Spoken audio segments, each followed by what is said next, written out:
Ayan po siya. Ayan, nalagyan po namin ng diaper kasi gusto niya hugutin yung swero.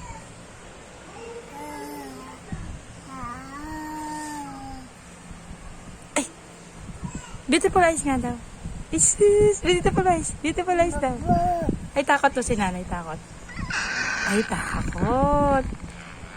Ay, takot. Beautiful eyes. Ay, sus. Paano the beautiful eyes? Ito si Man. Bas. Tara sa bus. Ha? Gusto mo ng bus? Patin siya sa swero niya. Ayan po kami dito. Ang puro bata may sakit. Huwag malikot ha. Psst. No, Ezekiel. Gagal tatay. Oo.